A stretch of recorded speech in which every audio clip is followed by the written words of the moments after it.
Welcome to Invisible Strings, where we tug at the little threads that hold our lives together. From mental health and relationships to marriage, motherhood, and all the beautiful chaos in between. I'm Katie, your guide to navigating life's tangled web, one string at a time. Think of this as your weekly dose of insight, sprinkled with a bit of laughter, some heartfelt chats, and maybe even a happy tear or two. So, whether you're juggling a million things or you just need a break, let's untangle life together, because those invisible strings, they're what keep us connected. This is Invisible Strings. Let's get started. Lucky number 13. Here we are. 13th episode. Really excited to be here. I'm so grateful that you are here listening, whether you're doing your laundry or going for a walk or driving to school. I don't know. Whatever you're doing, I'm so happy that you're here to listen. Today is, I feel like I always say, it's a different kind of podcast. Every time I think it's a different kind of podcast. But this episode today is actually really personal and it's raw, and it's about the unknown and the way that God shows up even when everything feels really uncertain. And that's something that we as a family are going through right now. And I talked about it a little bit this week on my Instagram page because it's kind of scary, and I think everything's going to be completely fine. And we're going to be totally fine. And Jack's going to be fine. It was, when you're like driving down the highway and all of a sudden you have to stop quickly. Like it's like screeching stop. Like that is how Friday felt to me. So I wanted to talk about how this routine dental scan turned into something we really did not expect. And we're hoping for the best. So I guess the theme of today is in the middle of potential bad news, I felt peace. Not because I'm superhuman, so far from it, but because I know who's holding us. So if you didn't hear on Instagram, a lot of you don't have Instagram. A lot of you don't even follow me. If you don't, you should follow me. If you didn't hear, the story goes like this. Jack is 8 years old. He's our youngest of 4, and he was getting fitted for an expander. His palate is really small, so we're expanding it so his teeth can come in. He's also having a lot of issues with his tonsils. They're very big, and so we were hoping that potentially using this expander would expand his palate and then allow him to sleep with his mouth closed instead of open, and hopefully allow the tonsils to shrink. I've been told now that that's not even a thing. So it's okay, whatever. We're still getting the expander. His mouth is crowded. Regardless, when we went to our dentist to get this done, you get a CBCT is what I think it's called. And it's like a CAT scan of your mouth and your skull. Last week, they had gotten, maybe 2 weeks ago, they got the test results back from that CT, and Dr. Bird, who is our dentist, had gone to had seen it and had seen something strange on it. So had gone to a couple different specialists and asked if they had seen anything like this before and what it possibly could be. And they all agreed that this was something that wasn't normal and he needed to be seen quickly. So she had been trying to call, and her office had been trying to call last week, and I just thought they were calling to schedule the expander, and I didn't ignore their calls. Every time they called, I was doing something and then I forgot to call back. So Thursday night, I had looked at my phone, and earlier in the evening, Dr. Bird had called me on her cell phone, left a message, and it was too late to call her back at that point. So I called her on Friday, and I got the woman who's in charge of all the intake, and she's like, "Have you gotten our messages?" I'm like, "Yeah, I got your messages. I'm scheduling it now." She's like, No, this is something different. We need to actually put that on hold.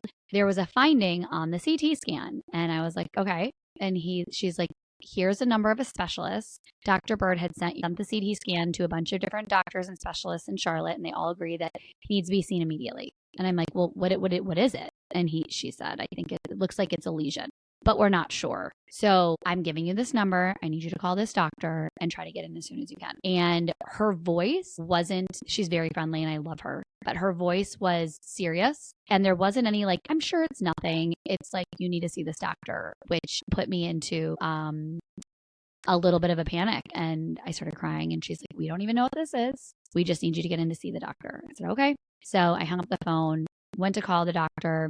Of course, no one answers. I leave a message, and then I call Dr. Bird's cell phone, and I'm like, what is going on? And she's like, I had a feeling you'd call. take a couple deep breaths. I have not seen this before. That's why I sent it out to some other doctors and specialists. And I feel much better if we could get this taken care of and looked at immediately. I'm like, well, what do you think it is? And she's like, well, I don't know. And it looks like a mass or a lesion, and it's on the base of the skull. And I was like, I thought it was behind the sinuses. And she's like, it is, but it's at the base of the skull. Okay. So I called the doctor's office back again, and I said, I need to get in to see this doctor. This is what's going on. And they're like, well, the specialist isn't in. He's in surgery all day. I can get you into this other ear, nose, and throat pediatric surgeon. Okay, great. They work together. Perfect. Awesome. Can you be here in an hour? Yes. So go and get Jack out of school. Of course, you have to be calm and no big deal, even though we were pretty worried inside and weren't really sure what we were dealing with. And just Jack's like, why are you taking me out of school? Yeah, I'm getting out of school. And I'm just like, you know what? Remember the CT we had to do for your mouth?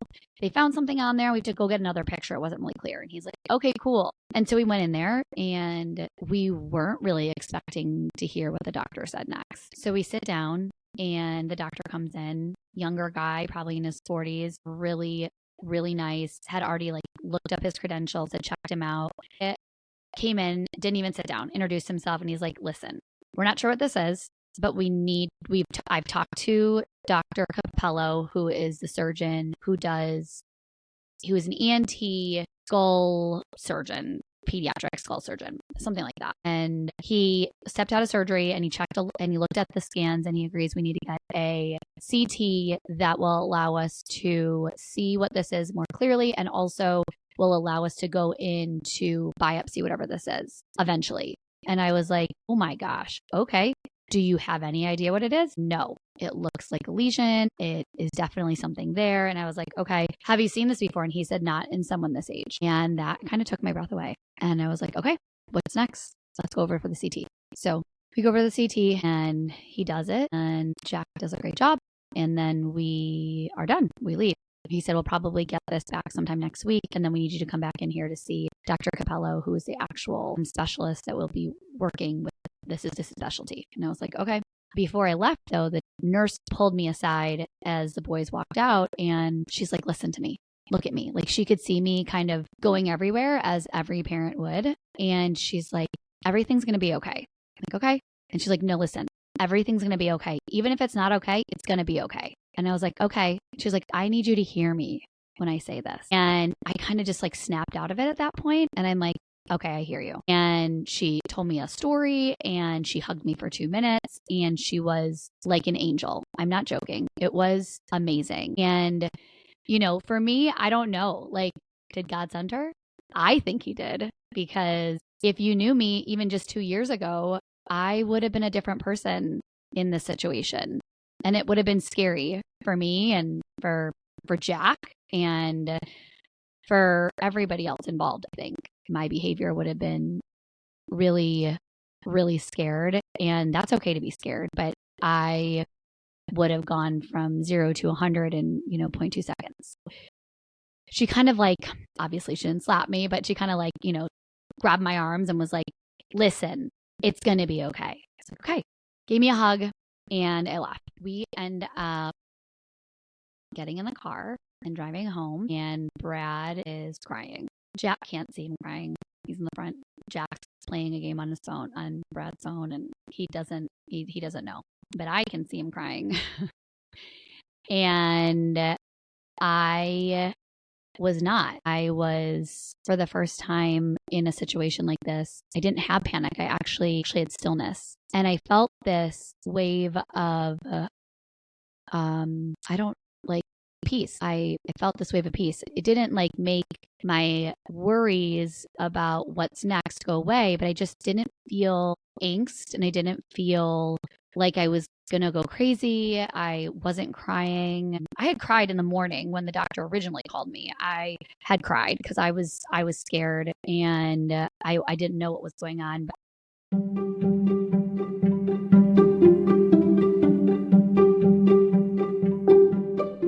For the first time in my life, I was the calm in the storm. And it was amazing to feel this calmness and to know that you know what? No matter what happens, we are going to be okay. Even if the results aren't okay, we're going to be okay. You know, a friend of mine had a situation a couple weeks ago where she had lost her son for like a half a second, and it ended up that he had taken off his floaties and had gotten to the water, and he was right behind her, but he was under the water and he was good. He was okay. Thank God. And she had said to me afterwards, I'm obviously so happy that he's okay, but Katie, even if it wasn't the outcome that we would have hoped for, even if it didn't end up the way it did, God would still be who he is, and he would still be very so good. We would just be really sad. And I start to think about, I'm not sure, like, it's like when people tell me stories now, when people talk to me, it's like I can hear what they're saying. That sounds weird because obviously we have ears at work, but it's like I can hear it and understand it, and it stays with me, and I think about it. And that thing that she had said to me really stuck with me, and I was like, you're right. Like, that would be so sad if something had happened, but God would still be who he says he is, and he'd still be amazing, and we would just be sad. And that was a thought that had come to my mind in the car when we were driving home. And I still felt uneasy because I didn't really understand what was going on. And I didn't really understand what this was or what it could be. And for me, you can't scare me. I want to know the information. Like, if I have the information and I understand the information, then I can digest it and I can create a plan. And that makes me, I guess, feel like I'm more in control, or that's probably what it is. So I didn't know what it was. I took the CT scans from the dentist, and I put into ChatGPT with a bunch of information about who Jack is, how old he is. This was found by accident. He has no symptoms, all this stuff. And man, my girl ChatGPT, she spit out some knowledge for me. And some of the stuff was not good.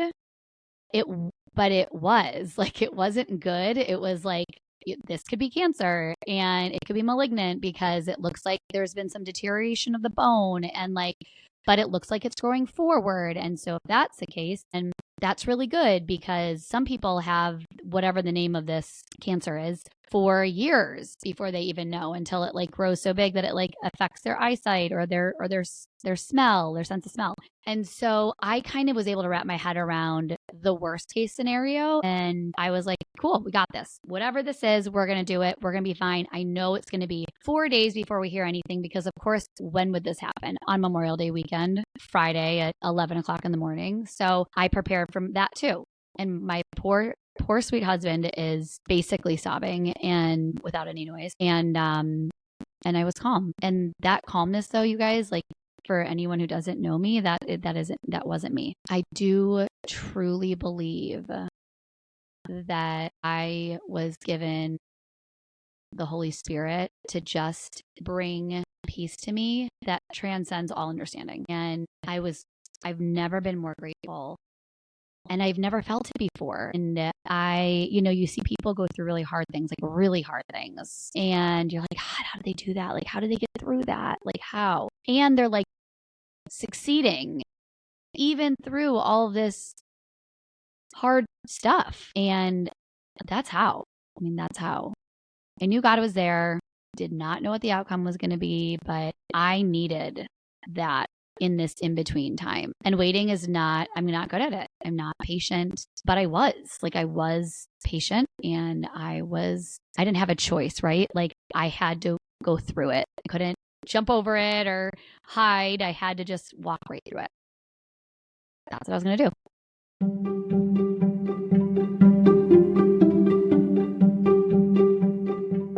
Around 4 o'clock in the afternoon, we had already gotten the girls. They were aware of what was going on now. Jack wasn't really aware of anything. William wasn't aware. He was like, something's going on, but no one's telling me anything. And I don't ever want my kids to feel like we're hiding anything from them. I just don't need them to think it could be something that it's not. Like, they don't know anything about any of that stuff. And so if I tell them that we're just waiting on the scan and then it ends up being nothing, like, I don't need to tell them that it could possibly be something serious. And so by 4:00, I had gotten all my knowledge from ChatGPT. She came through, and everything that I had read was like, okay, the next step is going to be an MRI with contrast. And I'm like, why didn't we just do that already? Like, do you think I'm going to wait until Wednesday or Thursday for them to be like, okay, now we need to get an MRI with contrast just to see what it is? No, I wanted to do it right away because that's where I'm like, let's get the things done. Like, I'm a doer. I'm not like, let's sit around and think about it. I'm like, let's do it. Anybody that knows me knows that.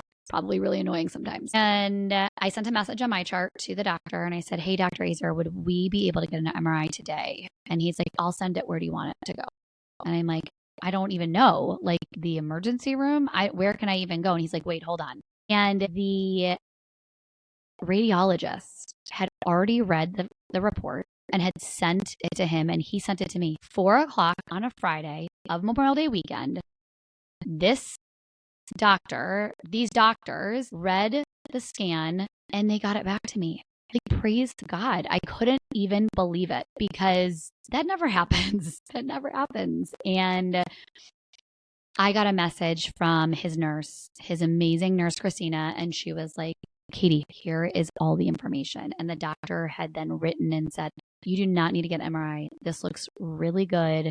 There is no findings of malignancy, and there is something there, but it's not malignant. They don't think. And that was all I needed to know. And I'm like, cool, whatever it is, we'll get through it. I am so grateful that I was able to go through this last weekend without any worries.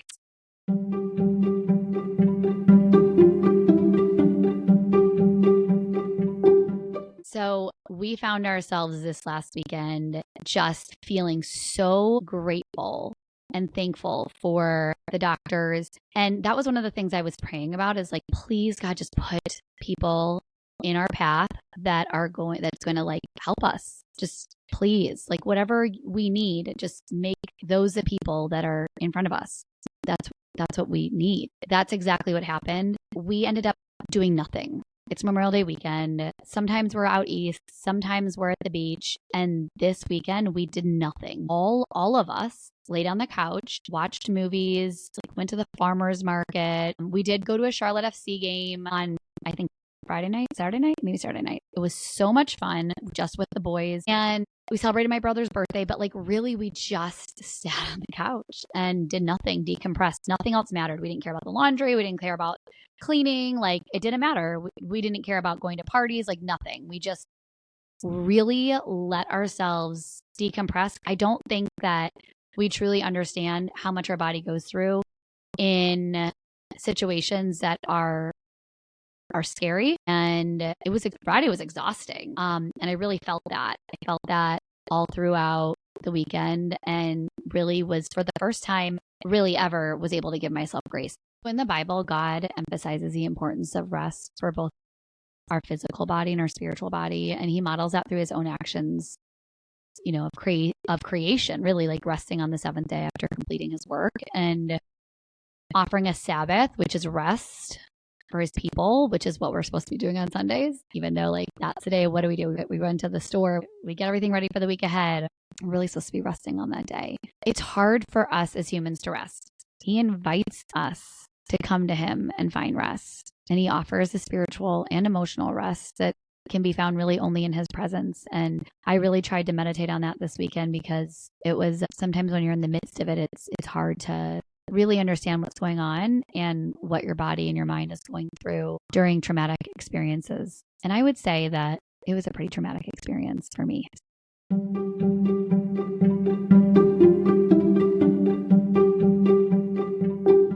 So where are we now? Today's Thursday, and yesterday we had an appointment with Dr. Capello at 8:30 in the morning. And in my mind, I was like, cool, like we're going to go. I almost canceled it, but I was like, don't cancel it. I was like, we're going to go and we're going to be good. Like he's going to be like, thank goodness that was nothing. And we got there and he said, so this looks good. It doesn't look like anything serious. Doesn't look like it. And he said, we still need to go in there and take it out though, because we need to know what it is. And that I wasn't expecting that. That was not I don't know if I like tricked myself into like being like, cool, we're good, everything's fine. I wasn't expecting to go in there and be like, okay, well, we actually do need to go in still and find out what this is. My heart skipped a beat a little bit. And so what happens is, let me tell you what actually was going on in Jack's head. So there is a sinus cavity and in the back of your head that doesn't develop until you're 6 or 7 years old. And before that, it's just bone. And it's behind your sinuses, and the bone is called your clivus. And as you turn 6 or 7, that bone starts to go away and it creates a cavity. So like an air sac, I would say. And on the tip of the bone of the clivus, there was what looked like kind of like a bony structure. And it can look like a tumor if it doesn't develop all the way. And so that's why they were saying that there was a lesion or a tumor on the clivus, because sometimes it doesn't actually expand all the way. And when it doesn't expand all the way, sometimes it can develop more bone, or it can develop, I guess, a lesion, or not a lesion, but like a tissue or fluid maybe. And so he really wants to go in there and get rid of it. It's not very big. He can do it. And so it's not very big. So I said, okay, can you kind of explain that? Like, what does that look like? And so what they do is they take a scope and they go up through his nose and through his sinuses. And then they can go in and with the camera and see what it is. And they can either drain it or take it out. And if it's tissue, then of course they'll have it sent into pathology. And I still sat there kind of like, okay, like we're good. And Jack's like, I get to have surgery? They're like, yeah. And he's like, does it hurt? He's like, no, you'll be asleep. Okay. Well, that sounds good. And we were okay. Like it was okay. And we're like, he went through the procedure itself and what they do. And it takes about 45 minutes and we'll be at CMC and like, which is the main hospital in Charlotte. He said that if it was his child, he would do the same thing. Because I was like, is this like necessary? Like, are you worried about it being malignant? He's like, no, I'm not at all. Like, I'm not, because there hasn't been deterioration of the bone, and it doesn't look like it's moving in any sort of way, and all the things that he said. And he's like, I'm really not concerned about that, but we see it, we know it's there, like let's make sure that we're good. Where 2 years ago I would have been like, okay, here we are again, it's cancer, this is awful, I can't believe this is happening, why is this happening to us, on and on and on. And I was like, okay, next step, surgery. So it's happening on Wednesday next week. If you pray, I would love your prayers for him just to have a really easy surgery, for Dr. Capello and all of his nurses and techs to just have an amazing day that day, and that their hands, God can work through them and guide their hands and just make this a really easy procedure. And I think that being able to submit and just hand it over to God is something that comes with spiritual maturity. I feel confident in that, and I feel confident in what God's doing and what God's doing with Jack and how he's using him in whatever way he's using him right now. So that is where we are now. And then in the summer coming up, like once we get back from Rhode Island, we'll be getting his tonsils taken out, because they're as big as golf balls literally all the time. So the whole entire reason we were going in for the expander and all that stuff is because he has sleep apnea.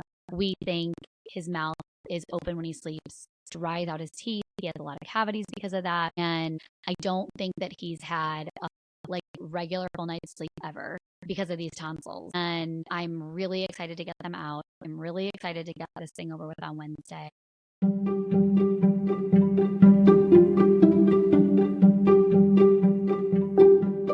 I'm really grateful.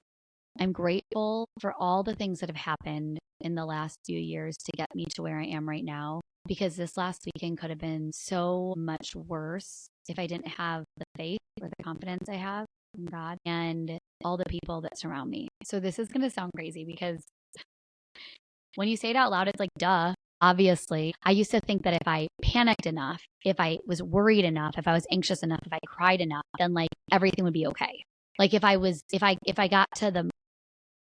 went from 0 to 100 in 4 seconds, and 100 was like, I'm dead in the ground, my kids have no parents, then that wouldn't happen. And that is not how it works, but that's how a lot of our brains work, which is crazy to me now when I think about it. But God's presence, like, it's not measured by panic levels. You can be, and also you can be a mess and still be wrapped in peace. Like, even if you're a mess, God's still there. He's there whether we're crying, raging, freezing, smiling, like whatever. He's always there. It is a feeling that surpasses all things when you can be calm in an otherwise really scary, stressful, anxiety-provoking situation, especially if that's kind of like how you've been your entire life. And also keep in mind that your first reaction to any circumstance does not disqualify your faith. Like, fear can coexist with faith. Like, it does all the time. Anybody out there that has faith can also have fear. And the goal is to not fake the strength. The goal is to invite God into your weakness and to bring him in and let him lead you. Sometimes we have to wait weeks before we get answers. Like, this surgery will happen on Wednesday, and I'm sure we'll wait a whole entire week before we get the pathology back. It's going to take a lot of prayers and strength to not go to scary places. I would say cling to the promises and not the outcomes. So we don't always get the answers we don't always get the answers we want, but we do get God. And whatever the outcome is, we are protected and we are taken care of. And God's using whatever is happening for a reason, for his glory. And when you start to realize that, it changes things. It changes everything. When you anchor yourself in his character and not what you hope will happen, I don't know, it just changes the whole game. You should always speak life over the situation. You don't need to deny reality, but you can declare peace.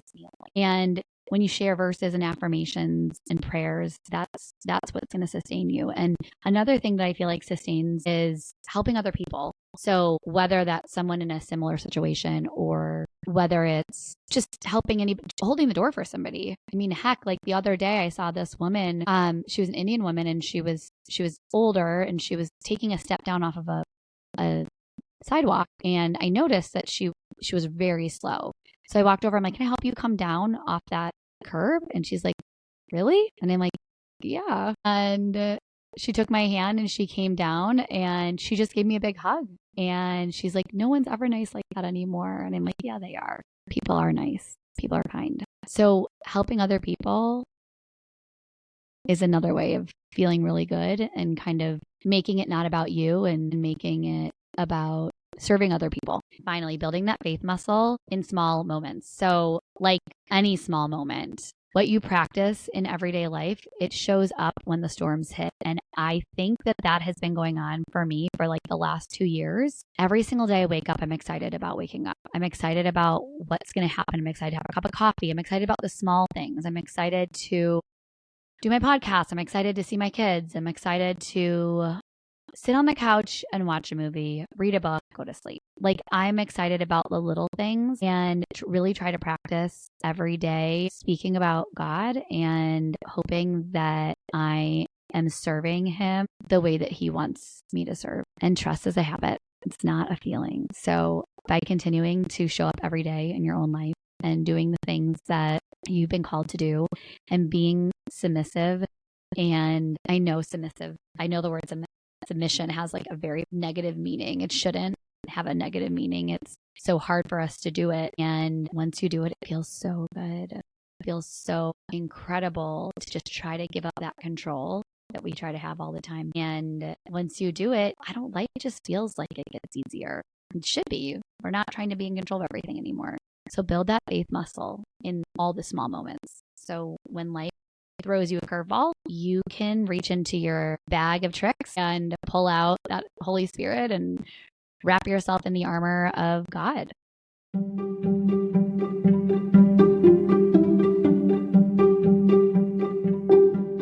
Let's take these last couple minutes. And so not everybody is going through crazy things. Most of us are not.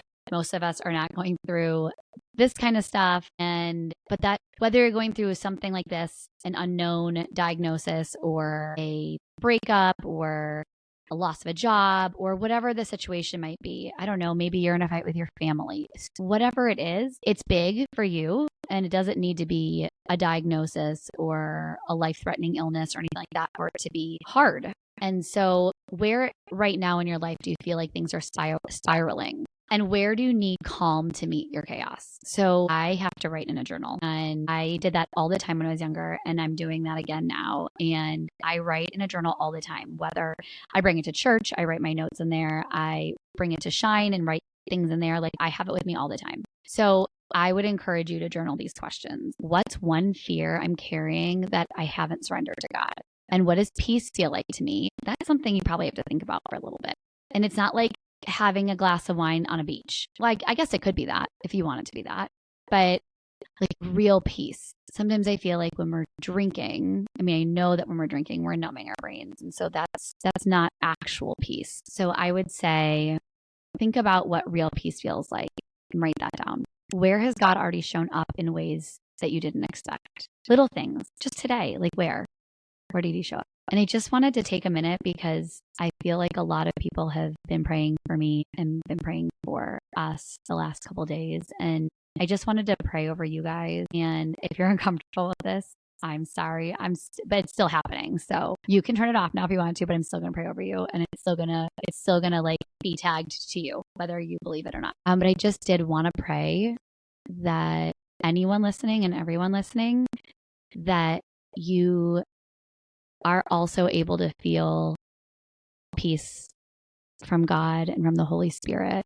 And I pray that God will open your eyes and will help you to see how important your life is and what you're doing and how you are serving a God that is so great and one that loves you so much. And I pray that you're able to find comfort in that. And in the midst of craziness and chaos in our everyday lives, you're able to stop and reflect on his love and the beauty all around you and the miracles all around us every single day. And I pray all this in your name, Lord. Amen. I hope that this encourages you to take a few minutes to just take a deep breath and give yourself some grace and know that you are loved by more people than you probably even realize, and by God.